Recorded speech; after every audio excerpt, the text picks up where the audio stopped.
All right. Thank you very much for coming to today's talk on the digital economy and regional inequalities in the UK.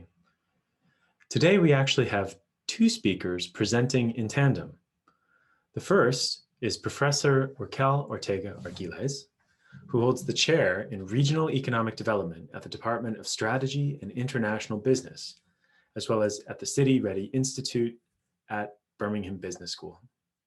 Her current work focuses on productivity, innovation, regional development, small and medium enterprises, entrepreneurship, and industrial dynamics. Our second speaker today is Dr. Emmanouil Tranos, who's a reader in quantitative human geography at the University of Bristol and a fellow at the Alan Turing Institute. Dr. Tranos examines the spatial dimensions of digital technologies and the digital economy from their early stages until today. With that, please welcome Raquel and Emmanouil for their presentation today. Before we get started, I'd like to remind you that question and answer will occur at the end of the talk. Please, during the presentation, submit your questions using the question and answer functionality at the bottom of this Zoom window. We really appreciate your questions, and we hope that we'll have the time to address them. Thanks. With that, I think I'll hand it over to Professor Ortega-Argiles for her component of the talk.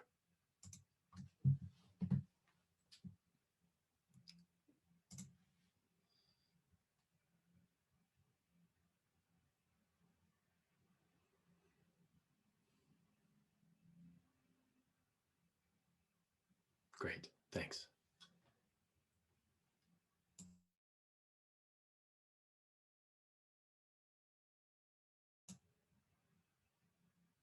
And Raquel, I think you're still muted. There you are. Can you hear me now?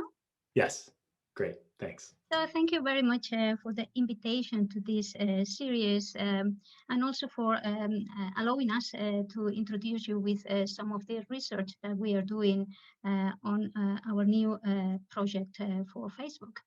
So digital economy and regional inequalities in the UK. Let me see. Not now, okay. Opportunity for disruption, leveling up, or deepening path dependency. So what we are discussing in this project, the motivation is to try to analyze how the emerging digital technologies, not only the Internet of Things, but also FG or other type of digital technologies, will lead to further economic development, but also increase disruptive innovation and also offer new opportunities and challenges to places. So we know the situations of digital dependency might lead to digital exclusion and create not only potential intra-regional differences, but also inter-regional differences. So in this Facebook funded research, we investigate the ongoing digital revolution and how it is affecting differently regional economic pathways and their industrial landscape, and which are the places and businesses that will eventually reap higher benefits from these processes. So this is an ongoing research that we already started when Emmanouil Tranos was at the University of Birmingham. And this is a joint research with City Ready Institute, the University of Bristol, and the Alan Turing Institute.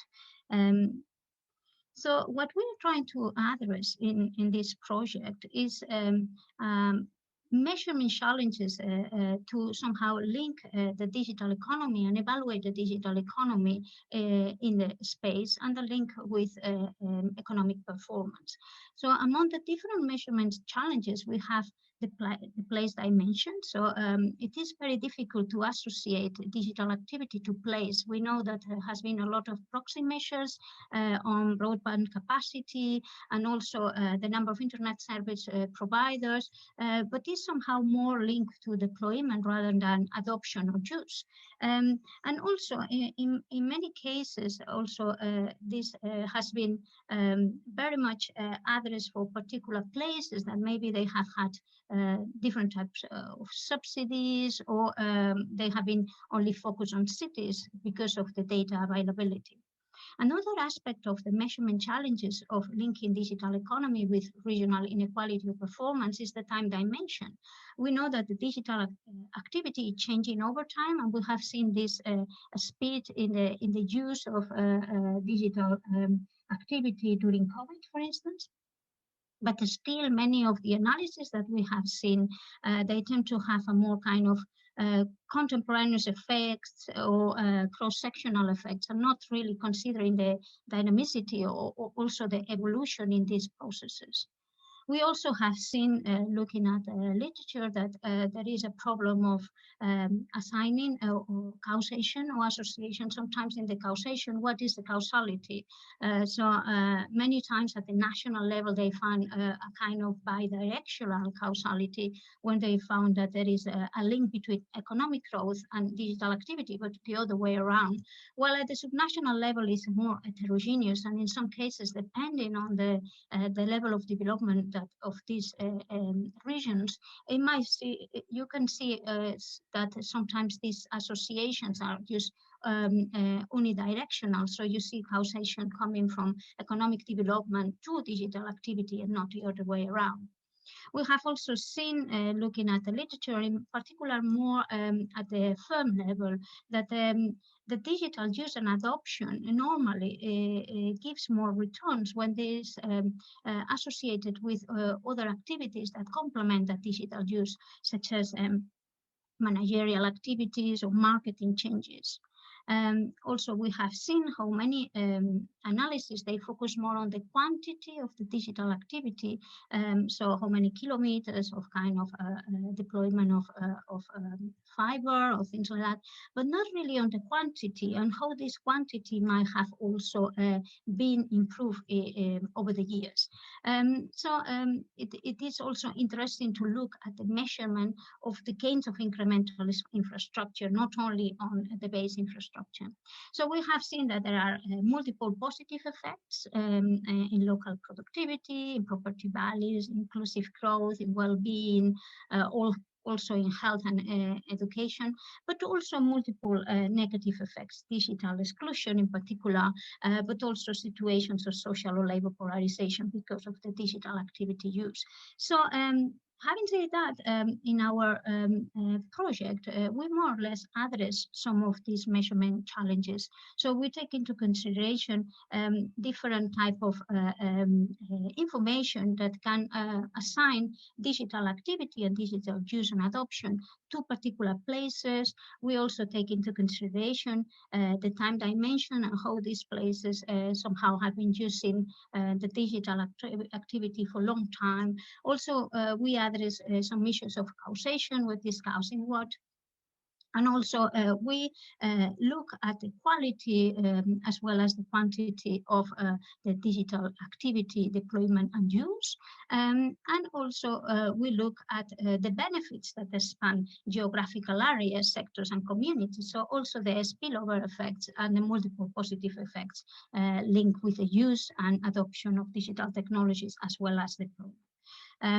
Also, we have seen that there is, as mentioned before, there is a contrasting evidence looking at different types of analysis at the national, subnational level, but also looking at the different countries where this research has been conducted. So if we look at the US evidence, we have a very clear rural-urban divide. We also have a very clear differences between high-income versus low-income areas. So it will really be dependent on the regional absorptive capacity of these places that the use and adoption of digital technologies is somehow giving the higher returns. but also it will be connected with the industrial and maybe a skill composition of these places as well. And also we have seen how there are some literature pointing at the benefits of economics of agglomeration, but also they are pointing at the negative effect of the digital use and also the divergence, the social and polarization in these kind of areas where are higher density. We see also another strand of the literature that is focused on the rural versus urban divide. And we have seen how when we compare, for instance, the US evidence with the UK evidence, we have also different conclusions. So sometimes we have seen that we need to consider more as a continuum and maybe also look at the heterogeneity of the rural areas and how they might eventually, depending if they are closer to urban areas, might be more inclined to use these digital infrastructures. So the literature point about the provision of fixed and mobile ICT infrastructures and also at the rural perspective. So sometimes some analysis, although there is not that much evidence on that, consider that there might be higher returns of the use of digital activity in rural areas because there is no alternative. Due to the barriers of distance, there are no alternatives, while in the urban areas you have more alternatives. However, we know that the provision of these infrastructures in rural areas, in particular the ones that are more isolated, seem to be somehow a bit still farther or not fit for purpose, as they need to say. So also we look at the firm level analysis and we use some of these analysis as a background for our piece of research at the firm level. And we see that there is a huge divergence in appropriating the returns from digital infrastructures. So sectorally biased kind of towards high tech and high skill, but also the important role of complementarities and also the important role of policies, in particular in the area of SME adoption, but also in the area of self-selection. Who are those firms that apply for that subsidies in order to use or adopt more the digital technologies? So our research in this paper aims to first to put together a scoping paper that allows to have a better understanding on the digital economy and the regional inequalities in the UK. Also addressing some policy recommendations based on best practices done maybe internationally, but also looking at the evolution of the adoption and also the implementation of digital technologies in the UK. And then we'll have two main pieces of research. One that I'm going to shortly present very quickly, 5 minutes here, that is about the quantification of the regional potential advantages associated with an early engagement in the digital world for industries and regional pathways. So this is the piece that I was saying, that we are looking at the path dependency and also the time considerations in this analysis. So interregional determinants of the digital economy and productivity gains, and also the use of big data. I'm going to come back to this later, and also Emmanouil is going to present a paper that uses this data, using data from the Internet Archive and also the content of this data and the use of being able to somehow assign the content of these websites to a particular location in the UK. So what we are looking here is to see if the early active engagement with the digital economy might somehow have affected the local productivity gain in different places. And for doing that, again, we are considering the importance of the time period. So also not only looking at in a cross-sectional way, but also including information from a period from 2000 till 2017. And another piece of paper we are working, another piece of research we are working at this moment is focusing on analyzing the potential productivity gains of higher intensity digital environment for business performance, and also the diffusion of these activities. So we are looking at the digital spillovers. And well, for doing that, we are using firm level data from the business survey, but also from UKIS.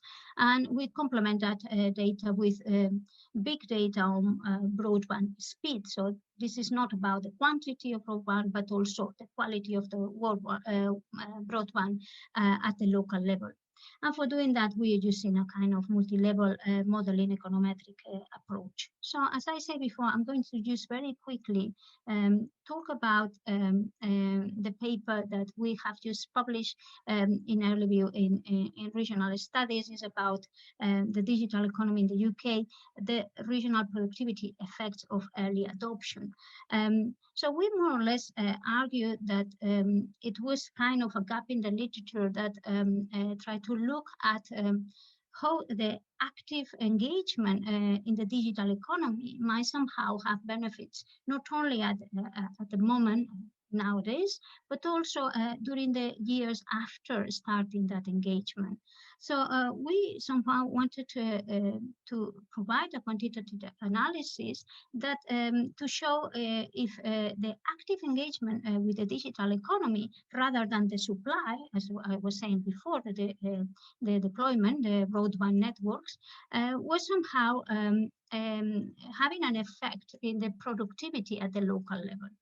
For doing that, we were using the Internet Archive data, that is a UK, in particular, a subset of the data with a UK-based websites, with postcodes and time spans that somehow can allocate, geolocate these websites to a particular location in the UK.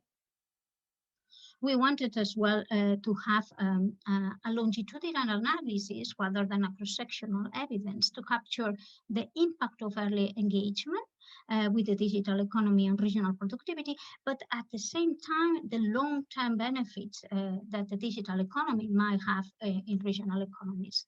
So we wanted to capture, and we used since the very beginning of this database, the long-lasting effects of the digital economy on regional productivity for more than 15 years or 16 years. So in the right side of this slide, you can see the evolution of the regional digital economy intensity footprint.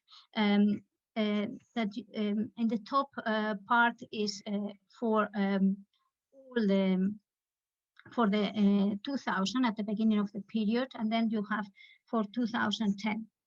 And you'll see in the top part is the volume of commercial archive content, while in the bottom part you see it's only the non-commercial ones. Okay, so you see that the distribution of online content is very uneven in a space in the UK, and there is a high concentration around London that somehow diffuse over time.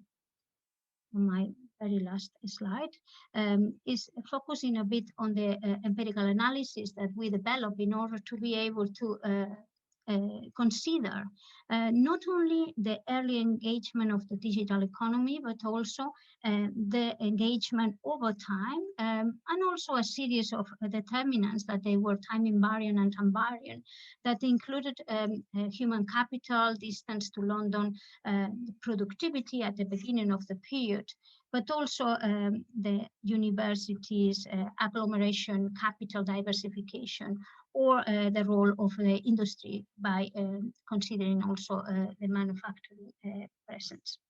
So you see the plot here of the significant coefficients over time, and you could see, so and also using different specifications. So you have a specification of fixed effects that takes into consideration those effects that they are fixed over time, but also the Hausman-Taylor estimator that takes into consideration the possibility to include time invariant effects for control local determinants that are important to explain this. So by using the Hausman-Taylor effect, we could also include, for instance, at the beginning of the period, the constant digital economy volume for that particular location.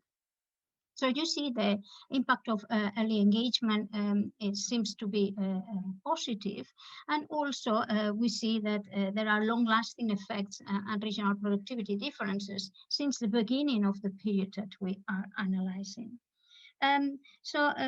We see that overall, the model and also some of the robustness checks that we apply show positive and statistical significant coefficients for the interaction term that we included with the effects of early adaptation or early use of the digital economy, and also the time trend that we include over time.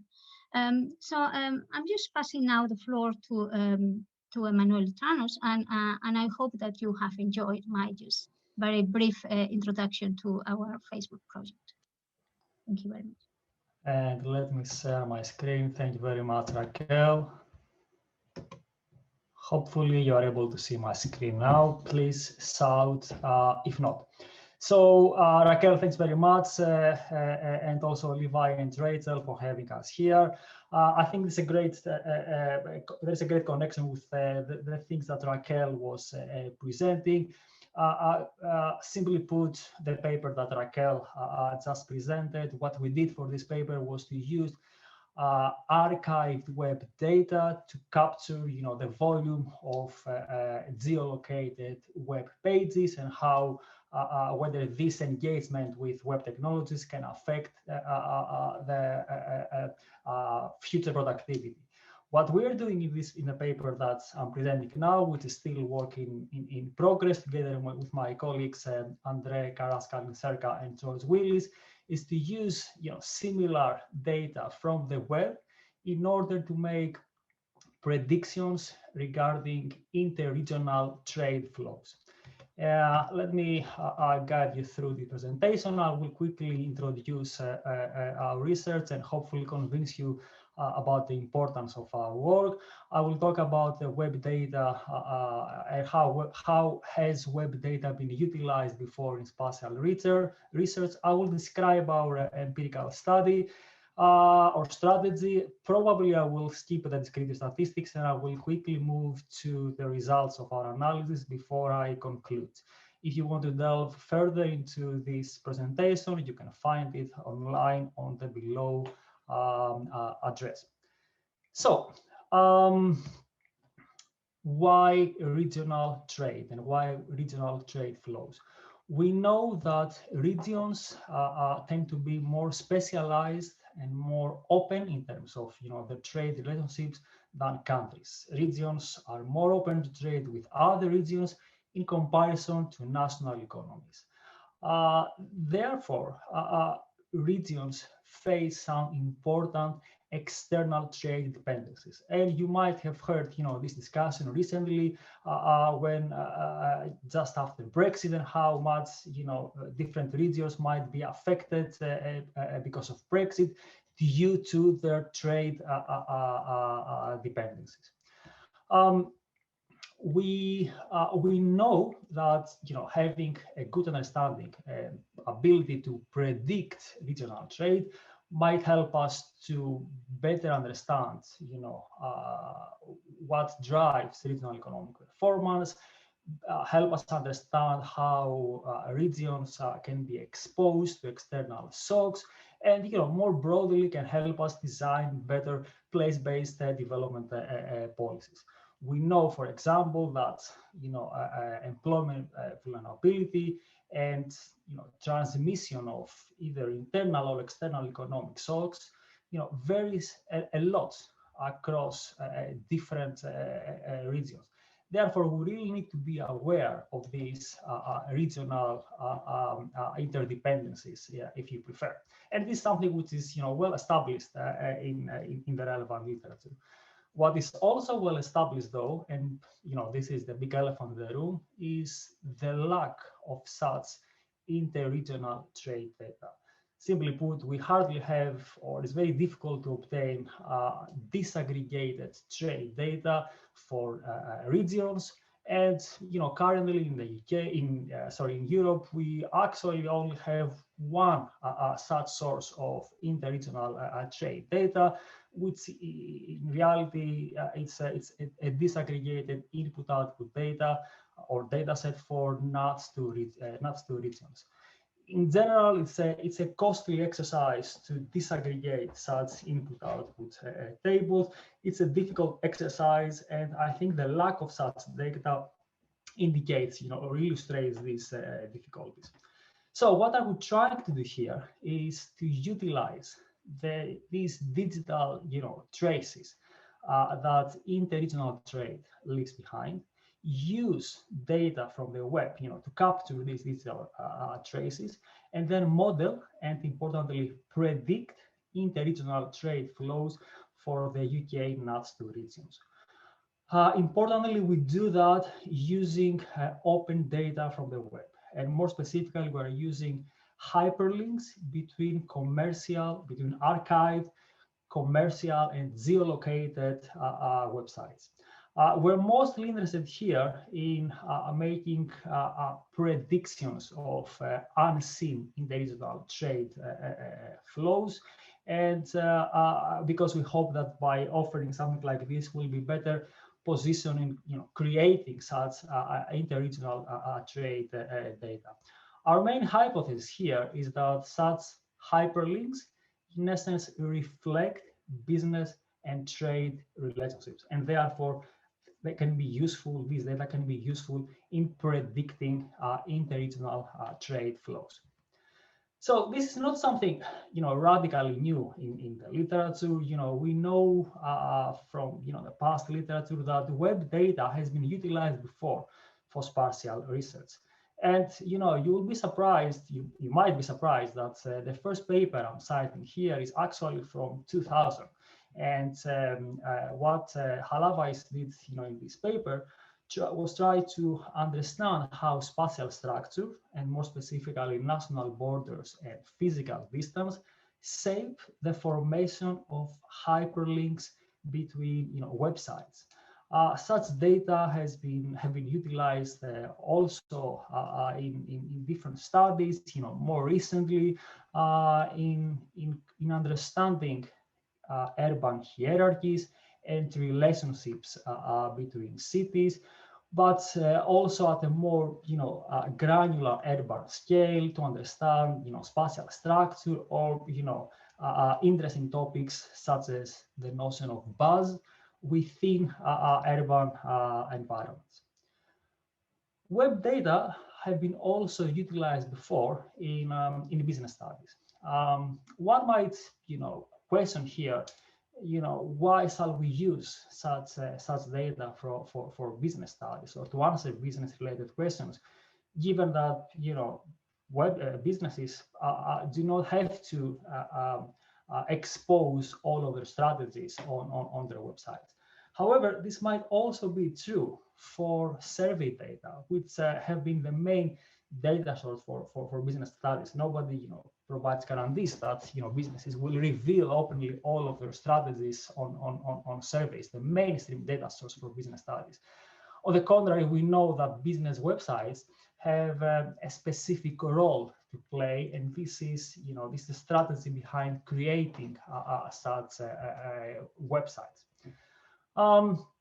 So there is a strand of research which has been utilizing such web data, and more specifically data regarding hyperlinks, in order to understand or to answer business questions. We know that hyperlinks to websites reflect business motivations and actually contain quite some useful business information. Previous research has identified some strong correlations between the number of incoming links and business performance of specific businesses. And more recently, research has been using such data to answer innovation-related questions. So let me try to describe our empirical strategy. And let me start with the data that we're using, which is actually similar data to the one that Raquel mentioned before. The main source of data comes from the Internet Archive. This is one of the largest and especially the oldest archive of web pages in the world. It started in 1996 with a seed list of URLs, and then it started crawling these URLs, saving the content of these web pages, and also keeping a timestamp of when this archival process took place. And it continued going on in almost like a snowball sampling procedure. Well, you can access these data openly through the Internet Archive graphic user interface, the well-known Wayback Machine. So for instance, you can see how Bloomberg looked on a specific page or a specific time. This is an example from 2015, or you can access this data programmatically. For this work, we have been using a data set that has been curated by the British Library. This is the JISC UK web domain dataset, a long title which actually represents all the archived web pages under the .uk domain, which have been archived and are contained within the Internet Archive during the 1996 to 2000 period. We have used this data in some publications that you can see on the screen. More work is, we're currently doing more work, including this paper, and there is also other studies which have utilized this work. So let me try to give some examples of this data. For this paper I'm discussing right now, we are using two different subsets of this data. On the one hand, we have a kind of stock data. We are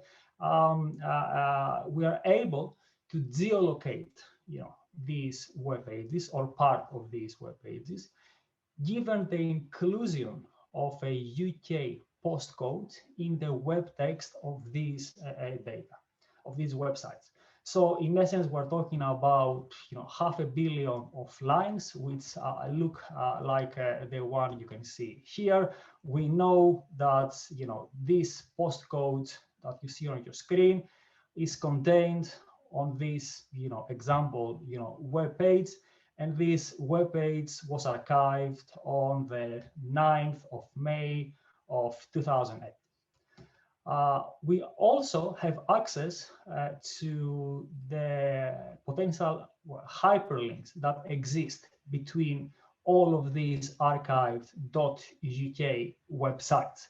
So, for instance, we have information that website 1 has 3 hyperlinks that end to website 2.co.uk.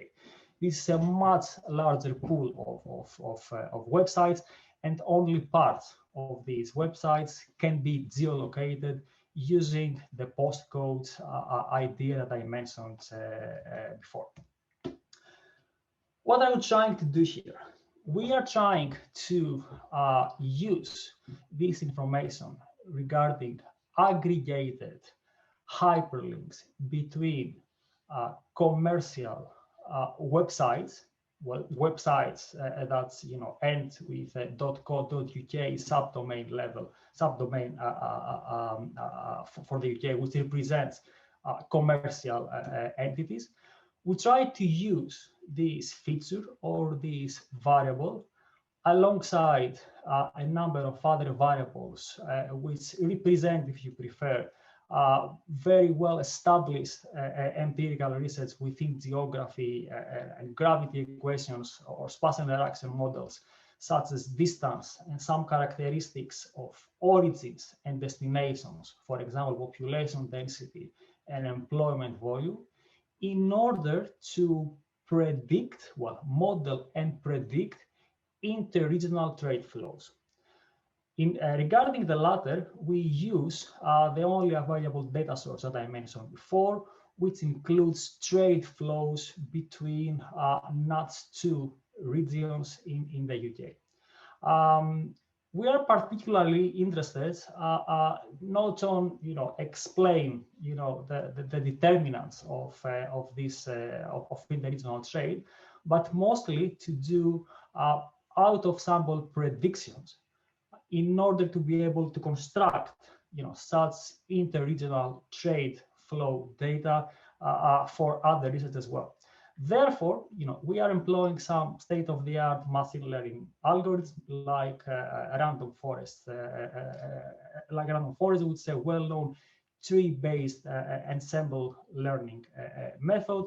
It is widely used both for classification and regression problems like ours. And why we do that? Because there are a number of benefits associated with this method. We know that can handle skew distributions, outliers, avoids overfitting, which is something interesting or important in our case. And we know that in general, it outperforms OLS in out-of-sample predictions, even when researchers have to deal with small-size data sets with limited number of predictors, which is more or less what we have here as well. Importantly, we are adopting a rolling forecasting strategy here. So we train our models on data from years T and T+1 in order to increase the size of the training data set. We, of course, employ a tenfold cross-validation for this training data set. And then we use this estimated model and we apply this estimated model on unseen data from year T+2. By doing that, we are able to make sure that there is no data leakage. We're not using data from the future to predict data from the past. We use the model we estimated on past data to make predictions on future data. And because we already have this interregional trade data, we're able to assess how good or not our prediction is on these unseen data. This is our main strategy here. We're using some well-known accuracy metrics. I don't need to go into more details on this now. As you can imagine, there is a lot of data cleaning here. As I mentioned, we're focusing on commercial web pages or websites, .co.uk websites. I'm only going to very quickly or briefly mention the idea that the geolocation, one of the geolocation challenges we're facing. I mentioned before that we geolocate these websites using the postcodes that we can identify within the web text. But you can imagine that there is a rather long distribution of a number of postcodes or unique postcodes that we can find within individual websites.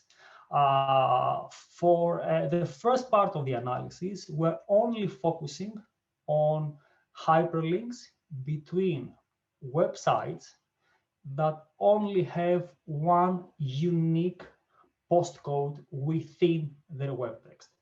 We can easily or more easily interpret these commercial websites as websites with a unique trading address, and we use this subset of our data to train and predict, train our models and make our predictions. At the later stage, we also expand our sample by using websites which have up to 10 unique postcodes as a measure of robustness, to check the robustness of our data. I think I'll probably skip these examples of websites, and I think I will quickly move to our results. So again, our strategy is to model and predict interregional trade flows using, some standard, if you prefer, variables such as distance, a few characteristics of origin destinations, and importantly, our variable of interest, our main feature, the hyperlinks between these any pair of NUTS2 regions in the UK. And we do that by adopting a rolling forecasting strategy. We train our models on data from years T and T+1, and we use these models to make predictions on unseen data from years T +2. Starting with the results of the training data set, they're very encouraging. If you want to see R square is consistently, above 0.8, and the average is usually above 0.9. We're able to see the importance of different variables, and you can see that our variable of interest, which is illustrated here with the letters HL for hyperlinks, appear to be quite high in some years, less high in some other years. Our model seems to work well, if you prefer, within our the training data set. And I think this is the main result of our analysis. So we trained our models, using data from years T and T+1. Now we are applying these models on unseen data from years T+2. So the first row of this table, which refers to year 2002. So we trained our models in years using data from years 2000 and 2001, and then we are applying this model to unseen data from the year 2002. The outcome of these models is, an R square of 0.96. And as you can see, for almost all the years we include in our study, R square value is very high. For most of the cases above 0.9, with the exception of 2010, which is a special case, and I will refer to this later on. Long story short, our models appear to make some very accurate predictions of unseen data. If you want to visualize these predictions, these scatter plots here plot or present the predicted versus the observed values. And as you can see, we're doing quite a fairly good job. There are always a couple of outliers in these scatter plots, and I'm pretty sure that the geographers among the participants, and I saw quite a few of them, will very easily guess which outliers I'm talking about. I'm referring to trade links between the two NUTS2 London regions, the usual outlier to whatever type of social research you do for the UK. So our models, over or under predict trade between the London regions, not surprisingly. We also did some alternative, we estimated our models with some alternative specifications, removing our hyperlinks variable or removing distance. The main message from this exercise is that distance plays a dominant role in these predictions. We're not here to claim that our hyperlinks measure can perform better or has a more important role than distance. Distance is still there. What is interesting though is that the gap between what we're missing by excluding distance and what we're missing by excluding hyperlinks, in essence, closes over time. And guess what else happens over time, or happened over time? Internet usage and usage of web technologies increased also during that time. So the more, our interpretation is that the more the internet usage increases, the more important these hyperlinks or these hyperlink data are in predicting interregional trade flows. We're also able to do some sectoral decomposition and focus on specific, on different sectors. We repeated our analysis for all of these individual sectors that we have data for, and the outcome is this very fuzzy graph. If there is one message that you can take home from this graph, is that there is a little bit of variability in how well our models predict trade within different sectors. And let me try to disentangle this mess a little bit more. We observe that we're able to see that our models do a better job in predicting trade of goods than trade of services. And this is not surprising because goods are more tangible. We see a drop in our prediction accuracy in 2010, and this specifically for service sectors. And we believe that this has to do with the financial crisis and the knock-on effects of this of the crisis. The worst, or the sector which is more difficult to predict, to make prediction of, is hotel and restaurants. But again, this is not surprising because of the strong intra-regional trade dependencies of this sector. Simply put, hotels and restaurants tend to buy a lot of things locally, and they can actually focus on such a character of locally sourced products. And this is why we think it's the most difficult sector to predict. So let me quickly, close this presentation by saying that, well, interregional trade is very important, to know about, but at the same time is very difficult to capture. Okay, the current state of the art focuses mostly on distance decay effects. What we're doing here is we are bringing another dimension. We're utilizing the digital paper trail, if you prefer, that trade increasingly leaves behind, and we use this data to make highly accurate predictions on unseen trade data, and we can do that on a sectorally disaggregated basis.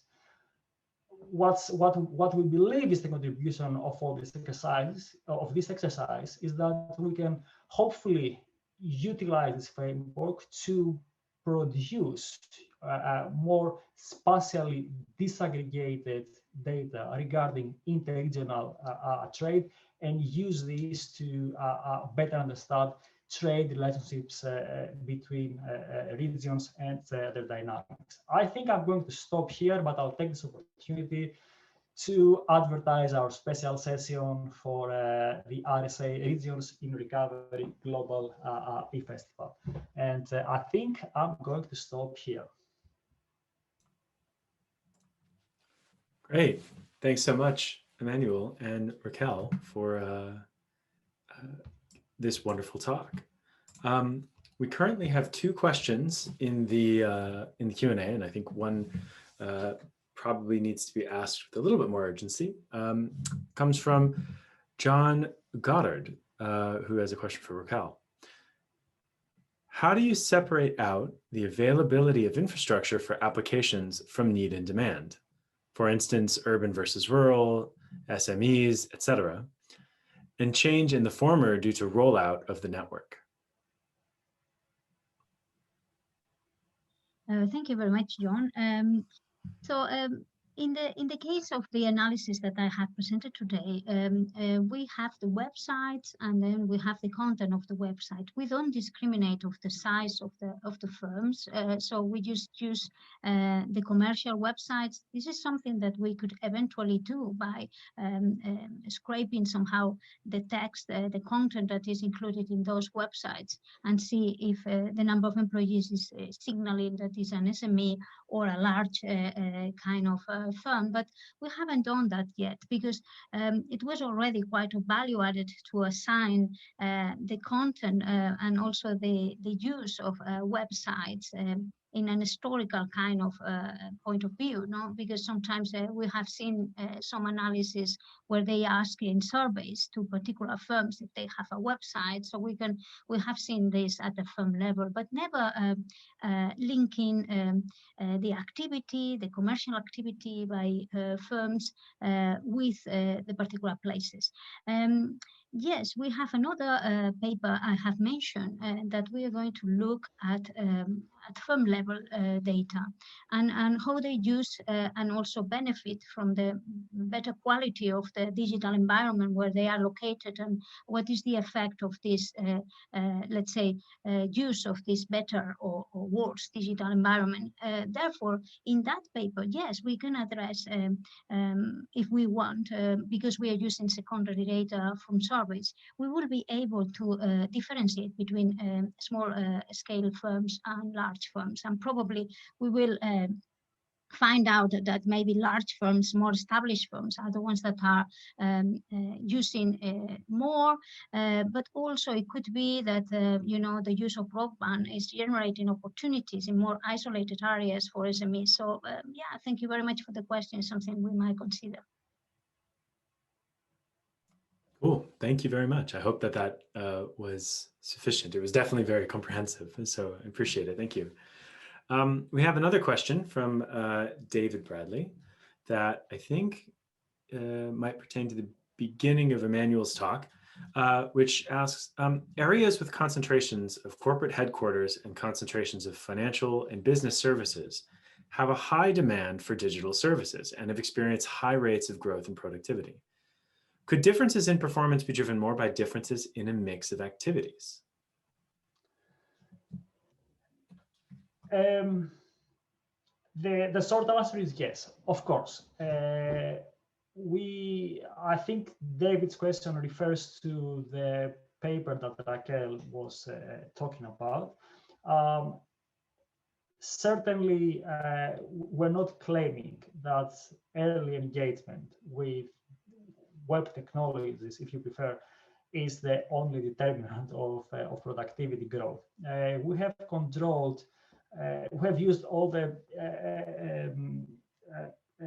usual controls suggested by the literature to capture, other well-established factors that support productivity growth. We have tested different empirical frameworks, which include fixed effects or Hausman-Taylor estimations, which capture some of these time invariant characteristics. We were also able to control for time variant characteristics. But guess what? Even after controlling for all of these factors, the early adoption of web technologies effect was still there and was still growing over time.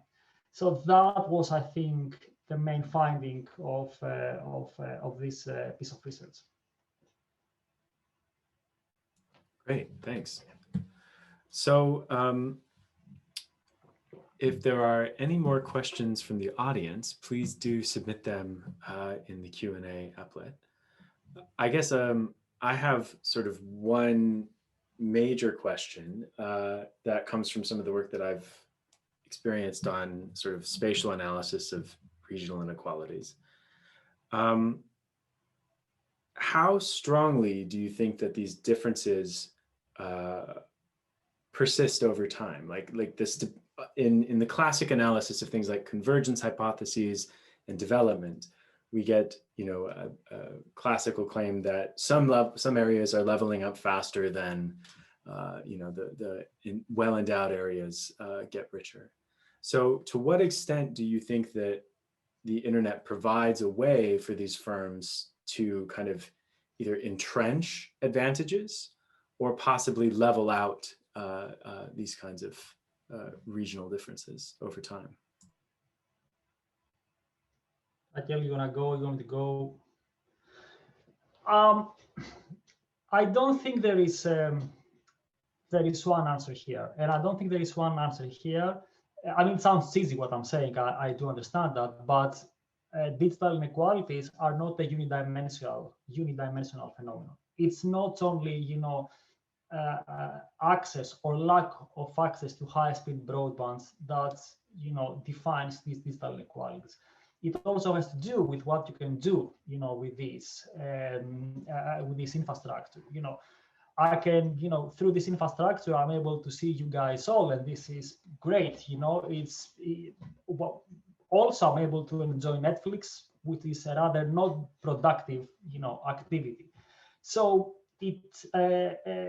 I think, infrastructure or technologies or supply, if you prefer, strongly interacts with other production factors regarding skills, regarding ideas, regarding capacity to take advantage of this infrastructure to generate economic outputs.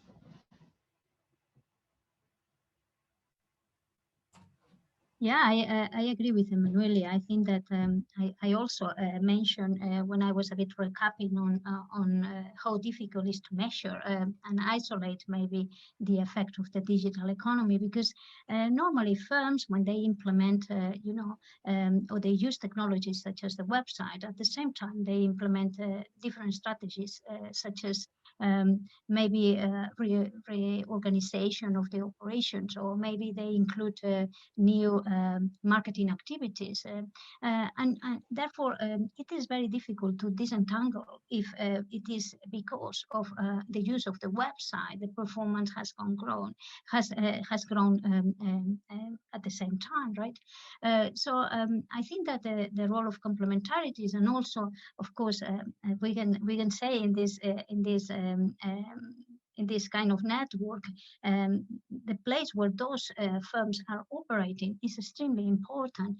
This is why I think that the Facebook project that is talking about not only the use and the adoption of these technologies, but also trying to look at the quantity, the capacity, and also the quality of those technologies in the space where these firms are operating is very, very important. And I think it links a bit with the headquarter question, because they were talking about the headquarters, probably where you have multinationals. They need to have more. They need for operating. They need to use more digital technologies, isn't it? Therefore, probably it is a kind of this, we were talking about this potential double causality, what is first, that they implement digital technologies and they have a high performance, or because they are better performers, they have to implement or use those technologies.